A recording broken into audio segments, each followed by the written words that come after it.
Hello there, this is Chris Park. I'm the founder and lead developer at Arcen Games, and I thought I'd take this opportunity to show you through um, a little bit of gameplay footage of Valley Without Wind 2.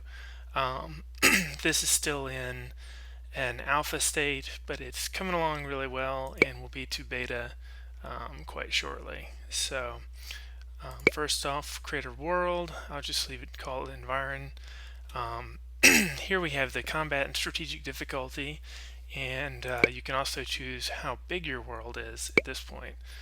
The normal size is a good size. You can choose your character. There's a lot fewer characters available right at the moment just because we have a limited amount of art that has been finished so far, but that's still in progress, and it'll be 24 plus color variants by the time we're done. And so I'm going to be her. And so the next thing you have to do is select your mage class.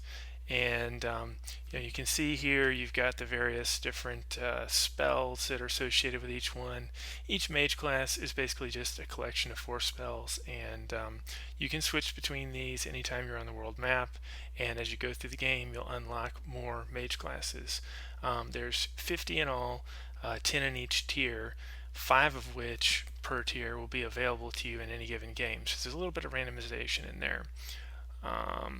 Let's see, I will be, that's fine, I'll be that. Okay, so we get a little intro cutscene here, which I'm just going to mostly skip through. You'll notice there's some placeholder art there with Demoniaca, the big bad guy. He's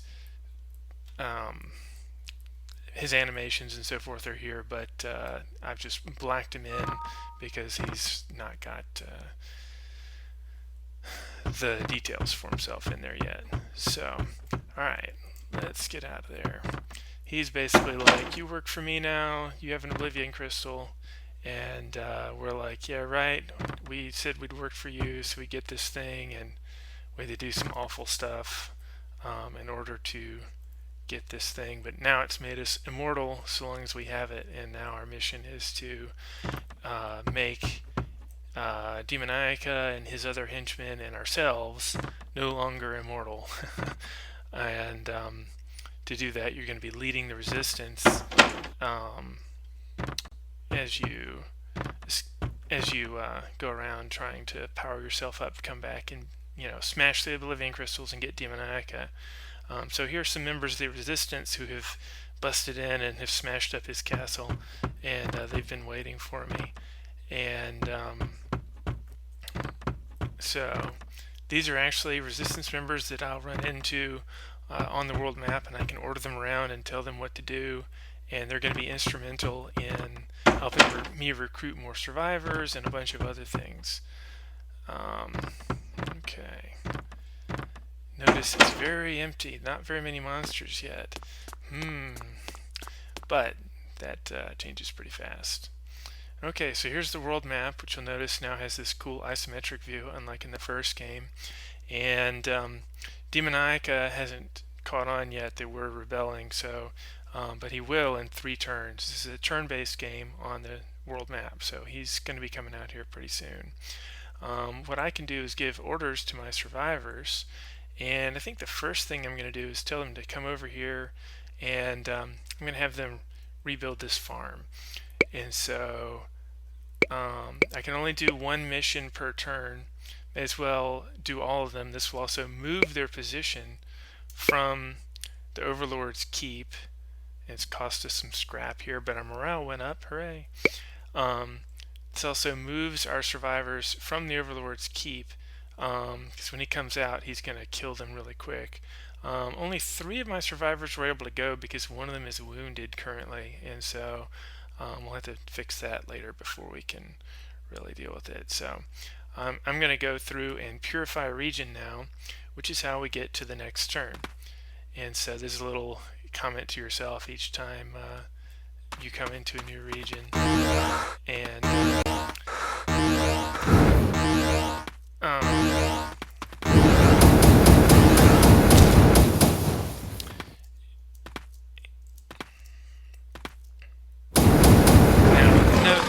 monsters, not all the monsters are in place yet.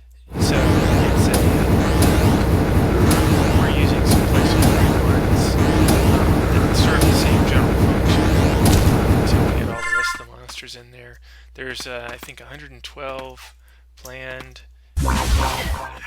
Nuts. And we've got, I think, 12-ish implemented so far, and we've got the art for about in the 30s up to date. So by the time we hit beta, we'll have hopefully close to all of those first 30 up. So the combat in this game is really very different. You'll notice his shots are blocking, and the thing called spell counters that is relevant to combat in terms of making it a lot more tactical depending on what spells you use. And so found a windstorm generator here, and the message is basically destroy this thing, adjust the time of day, as you can see, and it also causes monsters to respawn. You can see the new lighting model for this game is a lot cooler than the first game. And that's how time progresses, and it's also how the world map strategic turns progress. So since it's been the first strategic turn, you can see here the results are morale goes down with time a little bit, so you have to do things to keep morale up in general. You can see how much food we produced, how much we consumed. Since we built that farm, hooray, we're actually producing a surplus, which is great. And yeah, that's pretty much not much going on quite yet. I'm going to capture some more housing over here. Actually, what am I thinking? I need to give my survivors an order here, because you only get one per turn, and so you really want to make use of that. So let's see. Oops, well, this hasn't been purified yet, so we can't give them any orders there that would be of use. Well, there's not a whole lot for them to do at the moment, so let's have them scavenge for resources. And we'll just send him. Alright, so we found 1 food, 2 scrap, and we increased morale some more, so that's good. And that was our strategic part of this particular turn. So now, let's see how different it looks here. Backgrounds. Oh, I didn't even see that guy. So tricky.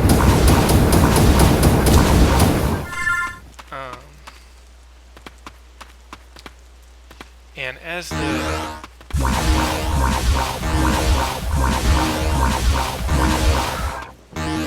the game is progressing,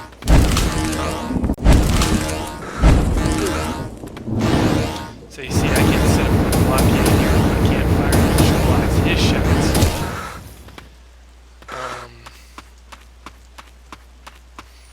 And as the game is progressing, we wind up getting more and more enemies.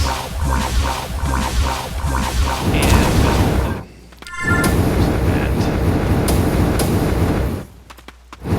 on the first couple of levels, it really has not a very high density of enemies, but then that gets more and more as you go.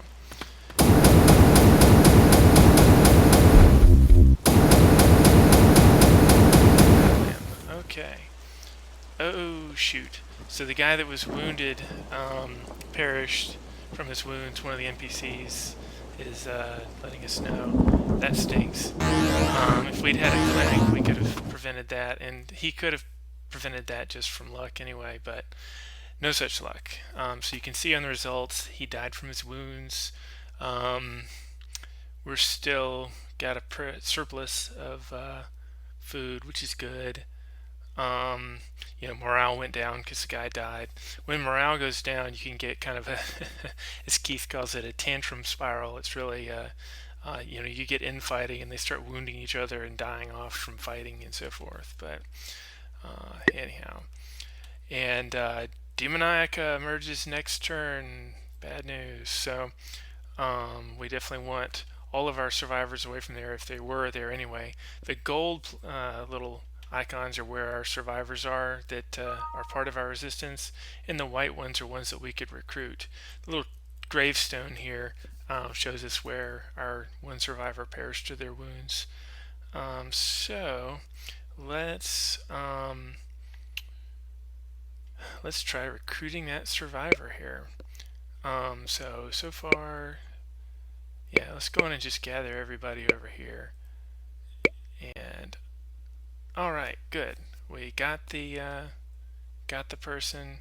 Morale went up, population went up. Now we have another survivor to work with. And that's the start of the game. There's a lot more to it than that. Obviously, we haven't gotten to level up towers or getting more mage classes or perk tokens or feats or any of the more advanced strategic stuff. There's a bunch of, all these tiles have different meanings, and we've started scouting a very little bit here, and you can see, there's some swamp areas down here and other various places to explore. And this is actually a pretty cool, deep game. I think that some people thought that we were going to be making something a little more traditional than Valley 1 with Valley 2. And to some extent, I guess that is true, sort of. But, the combat, for instance, is really way more Metroidvania than the first game was. It's very much a Metroidvania sort of title in the side-scrolling bits.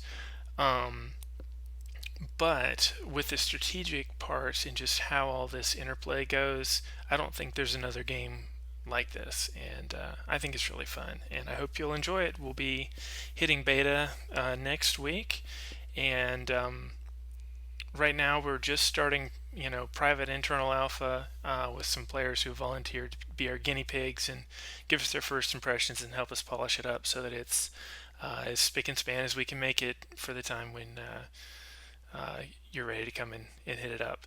And don't forget, this is free to anybody who's already bought Valley 1, and if you buy, they come in a package basically, so if you buy one you get them both, and so you don't have to choose, you get both. All right, thanks for watching.